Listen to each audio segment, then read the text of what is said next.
What's going on? We back with a brand new series. Kind of got the idea from Colossal Sports TV. He used to do this way back when. It's called Forgotten Fighters. And somebody actually asked me to school people on Paul Williams, the welterweight, junior middleweight, and eventually middleweight boxer whose career tragically ended in a motorcycle accident when he was about to face Canelo Alvarez. And around, his last fight was when he was around 31 years old. Then the accident kind of happened. So we're going to call it Forgotten Fighters. I'll make a playlist and I'll do these occasionally, just like the Hood series and the Classic or Not. We're going to occasionally do Forgotten Fighters. So hopefully you guys enjoy, and we'll do Blast from the Past as well. We go back and review classical or in old school fights where Paul Williams was a 6'1" welterweight that nobody really wanted to fight. And what's so messed up about it, other than the tragic accident that left him paralyzed from the waist down, was that he only had an opportunity to win one belt. And that one belt he won was a WBO belt when he was Antonio Margarito's mandatory in Carson, California. I believe it was at the StubHub Center. He beat Margarito. It was a close fight. Eventually, he lost to Carlos Quintana, and then he came back and stopped Carlos Quintana.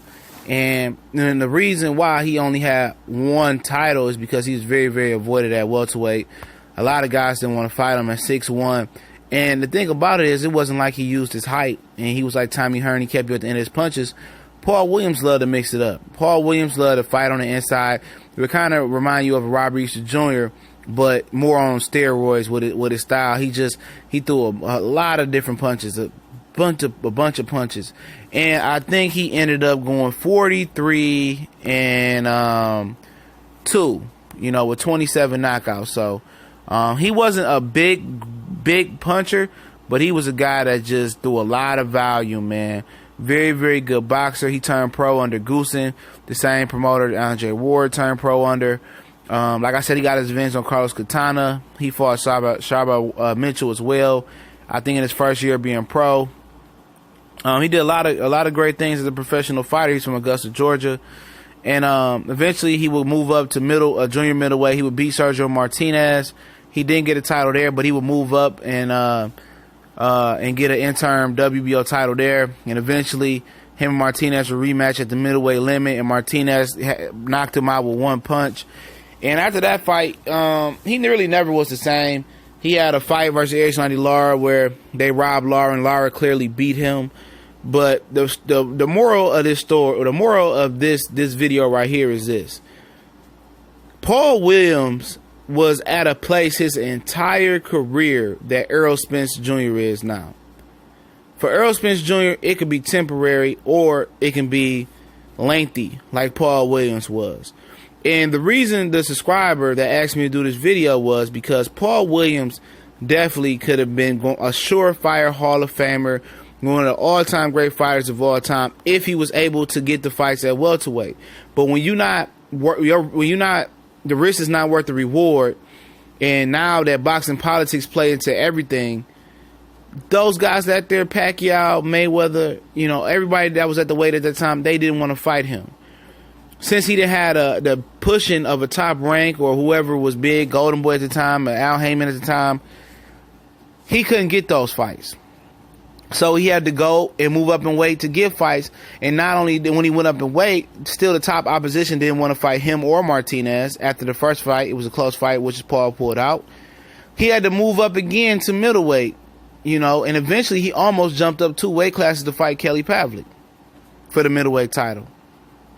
So he had to continue to, move up so much because he was so avoided at the junior middleweight and welterweight weight class that eventually he got sparked out. He was about to fight Canelo after he got sparked out, and he got by Martinez, and then he really got beat by Erislandy Lara. But he got a robbery gift decision. Let's just keep it real. And and right before he was about to fight Canelo, around 31 years old, after he went through all that, Canelo tried to be a vulture and get a boxer that was past his prime, because he never would have touched Paul Williams while he was in his prime at junior middleweight or welterweight. All right, let me just say that. He got into a car accident. He had just beat Ishida. He got into a car accident, and he was paralyzed from the waist down. excellent fighter, but at that point in his career was all his story was already written. They had rolled him. He ended up coming back down to junior middleweight, I believe. They had rolled him so hard. He had been through so much boxing politics. He never complained. He smiled. He just fought who they said fought, and eventually, you know, he had to move up and keep moving up until it was too much for him. He got beat. You know, and that's, I call Errol Spence to Paul Williams his era right now, because it's boxing politics, and it's a shame. Paul Williams was one of the most avoided fighters in boxing history.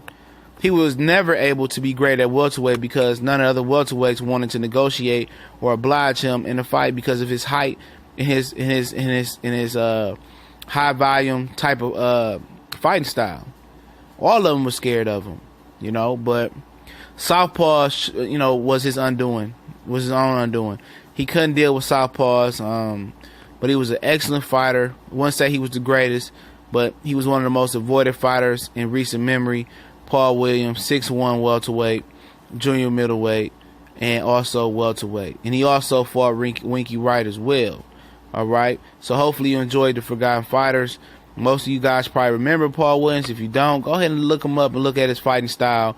Very, very aggressive. Didn't use his height, but he brought the pain. Wasn't the biggest puncher, but he brought a volume punching mentality to the welterweight, junior middleweight, and middleweight division.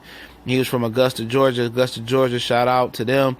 You know, a few of the brothers that do it, that hold it down there as well. But don't forget, we on Facebook, Instagram, Twitter. If you want to join the Boycott Group, we'll be boycotting fights there. Not all fights, but our first fight we'll be streaming in the group will be Sean Porter, Danny Garcia. So if you don't have Showtime, or you just want to join the cause and not watch and not give them the viewership, go hit that link in the description to the Boycott Group as well. If you want to donate, the PayPal link is there as well. And definitely appreciate everybody for joining us. Shout out to the LDBC. Y'all know what it is. We gone.